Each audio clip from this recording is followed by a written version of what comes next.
সৌভাগ্য আর অশেষ রহমতের সাথে রমজানের আগমনী বার্তা নিয়ে বছর ঘুরে আবার আসে ভাগ্য রজনী শবে বরাত। কোরআন হাদিসের হিসাব মতে আরবি শাবান মাসের ১৪ তারিখ দিবাগত রাত শুক্রবার মাগরিবের নামাজের পর শুরু হয় এই ভাগ্য রজনী। বায়তুল মোকাররম জাতীয় মসজিদে ভিড় করেন হাজারো মুসল্লি।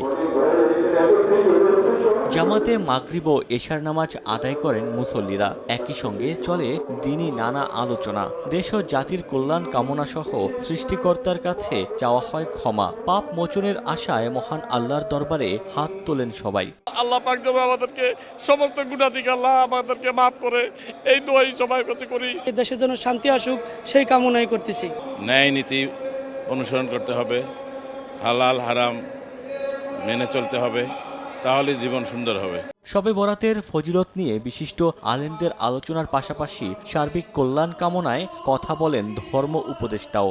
আসুন না, আগামী দিনগুলোতে আমরা আমার এই প্রিয় মাতৃভূমি বাংলাদেশকে সুখী, সমৃদ্ধশালী, স্থিতিশীল একটা দেশ হিসেবে পরিণত করি। সারারাত নফল নামাজ, পবিত্র কুরআন তিলাওয়াত ও জিকিরের মধ্য দিয়ে পাপ মোচনের পাশাপাশি আল্লাহ তাআলার সন্তুষ্টি অর্জিত হবে, এমনটাই প্রত্যাশা ধর্মপ্রাণ মুসল্লিদের। ওমর ফারুক, সময় সংবাদ।